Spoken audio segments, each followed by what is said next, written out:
Hello students, so finally आपका WBJEE 2023 round 2 का counselling खत्म हो चुका है एंड अब आपको जो भी कॉलेज एंड जो भी ब्रांच अलॉट हुआ है अब आप उसको उसमें जाके आपको एडमिशन प्रोसेस कंप्लीट करना है। ठीक है, कैसे एडमिशन प्रोसेस कंप्लीट करना है इस पे सभी चीज़ें पे मैंने वीडियो कर रखा है डिटेल में, डिस्क्रिप्शन में जाके आप देख लेना। ठीक है, इस समय का सबसे ज़्यादा डाउट स्टूडेंट्स का है कि सर मुझे अच्छा कॉलेज ब्रांच नहीं मिला है, मैं अभी भी सेटिस्फाई नहीं हूँ एंड मैंने चॉइस फिलिंग में गलती कर रखी है, बहुत सारे क्वेश्चंस। तो सर क्या मैं जो नेक्स्ट राउंड है WBJEE का, क्या मैं मॉपअप राउंड में पार्टिसिपेट कर सकता हूं कि नहीं, क्या मुझे मॉपअप राउंड में पार्टिसिपेट करना चाहिए कि नहीं? तो देखो मेरे लिए ना मॉपअप राउंड का नाम रिस्की राउंड होता है। क्यों? इस वीडियो को देखने के बाद आप भी समझ जाओगे। ठीक, सो मॉपअप राउंड को लेके क्या एलिजिबिलिटी क्राइटेरिया है, कौन कौन से लोग उसमें पार्टिसिपेट कर सकते हैं, मुझे पार्टिसिपेट करना चाहिए कि नहीं, और अगर मैं करता हूं तो कितना % चांसेस है कि मुझे सीट अलॉट होगा कि नहीं, सभी डिटेल में जानकारी मैं आपको इस वीडियो में तो दे ही दूंगा। साथ में मैं रिकमेंड करूंगा कि ये वीडियो देखने से पहले ना डिस्क्रिप्शन बॉक्स में मॉपअप राउंड प्रोसेस के ऊपर मैंने वीडियो किया, आप वो जाके पहले देख लेना, डिस्क्रिप्शन बॉक्स में मिल जाएगा आपको उसका लिंक। ठीक है, और उस वीडियो का कमेंट पिन भी आप जरूर देख लेना। ठीक, सो देखो सबसे पहले तो मैं बात कर लेता हूं मॉपअप राउंड के एलिजिबिलिटी क्राइटेरिया में। इस साल का जो एलिजिबिलिटी क्राइटेरिया है बहुत सारे स्टूडेंट को इसी में कंफ्यूजन है। तो देखो WBJEE ने बकायदा जो PDF लेकर आया था ना उसमें मेंशन कर रखा है सबसे पहले पॉइंट में, एक तो उन्होंने बताया कि मॉपअप राउंड में पार्टिसिपेट कर भी सकते हो, नहीं भी कर सकते हो, मैंडेटरी नहीं है कि आपको करना ही है। दूसरे पॉइंट में उन्होंने एलिजिबिलिटी समझाते हुए बोला है कि ऑल कैंडिडेट्स अलॉटेड सीट्स, मतलब जो कैंडिडेट जिनको सीट ऑलरेडी अलॉट हो गया। ध्यान से सुनना, अलॉटेड सीट का मतलब क्या होता है, एक एक पॉइंट को मैं एक्सप्लेन करूंगा ताकि आपको कोई प्रॉब्लम ना हो, और इससे रिलेटेड जो भी आपके मन में क्वेश्चन बन सकते हैं मैं उसको भी क्लियर कट कर दूंगा। ठीक, तो अगर मान जाओ फॉर एग्जांपल मेरे को फर्स्ट राउंड या सेकंड राउंड में कोई भी सीट अलॉटेड हुई थी, अब एडमिशन लिए हो कि नहीं लिए हो उसके बारे में आगे बात करेंगे, बट अगर आपको सीट अलॉट हुआ था, अगर आपने सीट एक्सेप्टेंस फी दिया है, दूसरे पॉइंट में इन्होंने लिखा है कॉमा देकर कि paid seat acceptance fees either in round 1 और राउंड 2। मतलब समझना, अगर आपको सीट अलॉट हुआ था और अगर आपने सीट एक्सेप्टेंस फी दी हुई है तो आप मॉपअप राउंड में पार्टिसिपेट कर सकते हो। बट इन्होंने जस्ट कॉमा दे के लिखा हुआ है but not taken admission. But not taken admission का मतलब सिंपल सा होता है कि अगर आपको सीट अलॉट हुई थी, ठीक है, सीट एक्सेप्टेंस दिया था, ठीक है, लेकिन एडमिशन नहीं लेना है तुमको। अगर तुमने एडमिशन ले लिया ना, अगर आपने एडमिशन ले लिया तो फिर आप मॉपअप राउंड के इस साल की एलिजिबिलिटी क्राइटेरिया में नहीं हो। ठीक है, ध्यान से समझना पहले पॉइंट को। अब एक स्टूडेंट पूछ रहा है कि सर पेड सीट एक्सेप्टेंस का मतलब होता है कि डॉक्यूमेंट वेरिफिकेशन जाके कंप्लीट करना होगा। ठीक है, कहीं भी इन्होंने पहले पॉइंट में ये मेंशन नहीं किया है कि आपको फिजिकल रिपोर्टिंग करना भी मैंडेटरी है। तो सर क्या अगर मैं फिजिकल रिपोर्टिंग नहीं किया हूं तो मॉपअप राउंड में पार्टिसिपेट कर सकता हूं? आता हूं इस पॉइंट में भी, प्रोसीड करता हूं नेक्स्ट पॉइंट पे। दूसरा पॉइंट लिखा है नॉट अलॉटेड इन राउंड और राउंड 2। अगर मेरे को राउंड 1 में कोई सीट नहीं मिला है, मेरे को राउंड 2 में भी कोई सीट नहीं मिला है, तो मैं मॉपअप राउंड में पार्टिसिपेट कर सकता हूं। ठीक है, तो जाहिर तौर पर बात है, नॉर्मल सी बात है, लॉजिकल सी बात है कि अगर राउंड 1 और राउंड 2 में नहीं मिला है सीट तो काहे का सीट एक्सेप्टेंस फी दूंगा भैया। ठीक है, अच्छा, तीसरा पॉइंट लिखा है कि कैंडिडेट्स नॉट रजिस्टर्ड अर्लियर, मतलब अगर मेरे से रजिस्ट्रेशन मिस हो गई थी, पहली बारी में मेरे से रजिस्ट्रेशन मिस हो गया था, तो मैं इस बार मॉपअप राउंड में फ्रेशली अपने आप को रजिस्टर्ड कर सकता हूं। आ रही है कहानी समझ में आपको? सिंपल सी बात है, अगर पहले रजिस्ट्रेशन भूल गए थे ना करना तो फिर से रजिस्ट्रेशन कर सकते हैं, फिर से रजिस्ट्रेशन, फिर से चॉइस फिलिंग, सब चीज कर सकते हैं अगर आप न्यू हो WBJEE काउंसलिंग में। तो अगर पहले से किए हुए हो तो फिर से आपको चेंज करने का मौका मिलेगा। पहले से रजिस्ट्रेशन कर चुके हो ना तो फिर से आप चेंज कर सकते हो, अपनी चॉइस फिलिंग चेंज कर सकते हो, और रजिस्ट्रेशन में कुछ डिटेल्स है आप उसको भी चेंज कर सकते हो। ठीक है, अच्छा, फिर उन्होंने फोर्थ पॉइंट लिखा है, ये बहुत इंपॉर्टेंट है, सुनना। लिखा है all registered candidates except those who have exit or withdrawn from the e-counseling system due to various reason during previous rounds।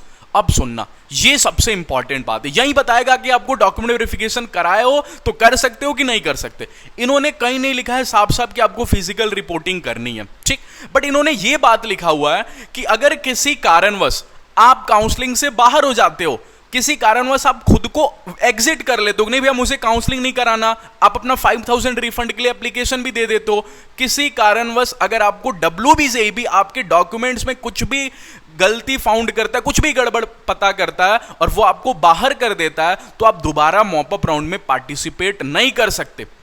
अब 1 मिनट सर, डॉक्यूमेंट्स में गड़बड़ तो तब होगी ना जब डॉक्यूमेंट वेरिफिकेशन कराने जाएंगे।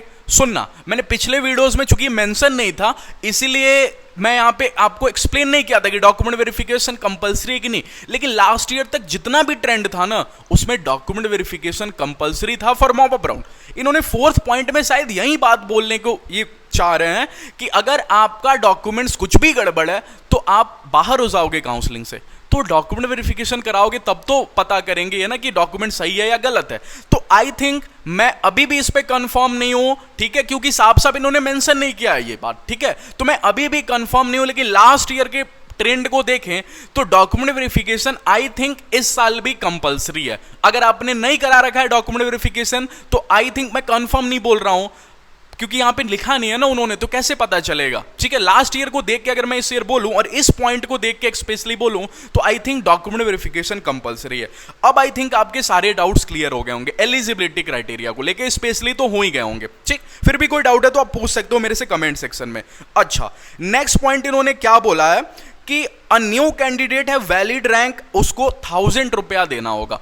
मतलब अगर आप एक नए हो WBCI काउंसलिंग में, पहले से रजिस्ट्रेशन नहीं कर रखा है तो आपको 1000 पे करना होगा।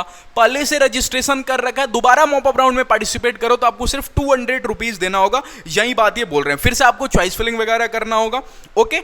अच्छा, चॉइस फिलिंग से याद आया कि चॉइस फिलिंग हम लोग भी प्रोवाइड कर रहे हैं मॉप अप राउंड के लिए। नीचे डिस्क्रिप्शन में आपको गूगल फॉर्म मिल जाएगा, सिर्फ 199 प्राइस है, आप जाके जल्दी से इनरोल हो सकते हो, ठीक है। अच्छा, अब जो कंफ्यूजन है वो स्टूडेंट के मन में, जो F पॉइंट क्लियर करेगा, the candidates must cautious note that he or she is allotted a new seat in mop up round, his or her earlier allotment if any will be automatically cancelled and the vacant seat be allotted to the other deserving candidates, the candidate can never claim his or her earlier seat. अब सुनना, ये point तो सबसे important है। Sir मेरे को कोई seat मिला था, ठीक है, मैंने एडमिशन नहीं लिया तभी पार्टिसिपेट कर सकता हूं, एडमिशन ले लिया तब तो कहानी ही खत्म मॉप अप राउंड के लिए, ठीक। बट अगर एडमिशन नहीं लिया, सीट छोड़ के चला गया और अगर मॉप अप राउंड में बैठा तो क्या मेरा पिछला वाला सीट रहेगा कि नहीं रहेगा? तो WBCI बोलता है ना कि अगर आपको कोई नया अलॉटमेंट मिल जाता है, ठीक है, तब तो पुराना वाला पूरी तरह से कैंसिल हो जाएगा। बट अगर आपको कोई अलॉटमेंट नहीं मिलता है तो ध्यान से सुनना इस बात को, बिल्कुल ध्यान से सुनना। वीडियो कितना भी लेंदी हो जाए स्किप करके जाओगे, फिर मेरी रिस्पॉन्सिबिलिटी नहीं होगी अगर आप मॉप अप राउंड में कोई भी मिस्टेक करते हो तो, ठीक है। मैं मॉप अप राउंड को लेके एक क्वेरी भी इंटरटेन नहीं करने वाला, इट्स बिकॉज कि सभी क्वेरी मैं इस वीडियो में क्लियर करने वाला हूं, बस वीडियो थोड़ा लेंदी होगा, ठीक है। सो अगर आपका जो अर्लियर अलॉटमेंट था, अब मान जाओ मॉप अप राउंड में मेरा 15,000 रैंक था और मेरे को कोई कॉलेज मिला, ठीक, जरूरी नहीं है कि उसके पीछे वाले रैंक ही मॉप अप राउंड में पार्टिसिपेट करेंगे। 15,000 के ऊपर वाला भी तो पार्टिसिपेट करेगा ना, 14,000 13,000 वो भी तो पार्टिसिपेट करेगा। इन केस अगर मान जाओ वो पार्टिसिपेट करता है और अगर उसको सीट अलॉट हो गया आपका पिछला वाला सीट, तो आपको क्यों अलॉट होगा? समझ में नहीं आई होगी मुझे आई थिंक, ठीक है। मैं फिर से आपको एक बार और बता देना चाहता हूं कि अगर पुराना वाला सीट आप सेकेंड राउंड वाला छोड़ के जाते हो तो हो सकता है अगर वो सीट वेकेंट रह गया, अगर वो सीट फुलफिल नहीं हुआ, कोई और ऊपर वाला जो डिजर्विंग कैंडिडेट करने का क्या मतलब है कि आपसे ऊपर वाले रैंक को अगर वो सीट नहीं मिलता है, वो पार्टिसिपेट नहीं करता है किसी कारणवश उसको सीट नहीं मिलता है, तब तो वो आपको मिल जाएगा। लेकिन अगर डिजर्विंग कैंडिडेट मतलब आपसे ऊपर वाले रैंक को अगर वो मिल गया ना और कॉलेज में सीट वेकेंट नहीं है, तो आप क्लेम नहीं कर सकते WBCI को कि सर मेरा पिछला वाला सीट पे आप एडमिशन दे दो। इसीलिए बोला था वीडियो के स्टार्टिंग में कि इट्स अ रिस्की राउंड, आप पिछले सीट को क्लेम नहीं कर सकते। इट्स योर लक कि अगर सीट वेकेंट रहा तो पिछला वाला मिल सकता है, इट्स योर लक कि अगर उसके ऊपर वाले में अगर वेकेंट सीट रहा तो उससे अच्छा ब्रांच और कॉलेज मिल सकता है। एंड अगर आपका लक खराब रहा कि पिछला वाला सीट भी वेकेंट नहीं रहा, ऊपर वाला भी सीट वेकेंट रहा, तो हो सकता है आप खाली हाथ बाहर निकल जाओ मॉप अप राउंड से, ठीक है। सो आई थिंक ये पॉइंट आपको क्लियर हो गया होगा। सो सोच समझ के मॉप अप राउंड में पार्टिसिपेट करना। मैं अपने एक्सपीरियंस के बेसिस पे आपको इन्फॉर्म कर दूं कि मैंने कट ऑफ का वीडियो ला दिया, ठीक है। मैंने राउंड 2 गवर्नमेंट कॉलेज का वीडियो लाना बाकी है, वो इस वीडियो के बाद मैं कर दूंगा। प्राइवेट कॉलेज का मैं ला चुका हूं, टॉप 10 प्राइवेट कॉलेज का। एंड आई थिंक आप मॉप अप में जा रहे हो तो उसी के लिए जा रहे हो, टॉप 10 प्राइवेट कॉलेज के लिए ही। आप कट ऑफ को ध्यान से जाके देखो, ठीक है। इन टॉप प्राइवेट कॉलेज अगर आपका 1000 रैंक तक का डिफरेंस है, इन CSE IT और ECE भी मैं इंक्लूड कर लेता हूं, अगर आपका 1000 रैंक तक का डिफरेंस है तो आप मॉप अप राउंड में पार्टिसिपेट कर सकते हो, ठीक है। 90 या 95% चांस है कि आपको मिल जाएगा, ओके बट अगर इससे ज्यादा का डिफरेंस है तो 50% और 50% का ही रेशियो लेके चलना। ओके अच्छा, अगर आपको कोर ब्रांचेस चाहिए तो 5000 तक आपका रैंक का डिफरेंस है टॉप के प्राइवेट कॉलेजेस में, तो आप पार्टिसिपेट कर सकते हो। गवर्नमेंट कॉलेज वालों के लिए बता दो सर मुझे करना चाहिए कि नहीं करना चाहिए। देखो गवर्नमेंट कॉलेज का सीन कुछ ऐसा है ना कि जो लोअर गवर्नमेंट कॉलेज है उसमें सीट्स वेकेंट रह जाते हैं, ठीक, लेकिन उनके लिए एक डिसेंट्रलाइज काउंसलिंग भी होता है। प्राइवेट कॉलेज वालों में अगर कोई सीट वेकेंट रह गया तो मैनेजमेंट कोटा से जाएगा, मॉप अप बात। बट अगर गवर्नमेंट कॉलेज में वेकेंट रह गया ना तो डिसेंट्रलाइज काउंसलिंग में जाएगा। तो मैं आपको सजेस्ट करूंगा कि अगर आपको कोई गवर्नमेंट कॉलेज अलॉट हुआ आप एडमिशन ले लो, आप गवर्नमेंट कॉलेज के लिए मॉप अप राउंड में मत जाओ। आपको एक मौका मिलेगा इन डिसेंट्रलाइज काउंसलिंग, आप अपना लक उसमें देख लेना, ठीक है।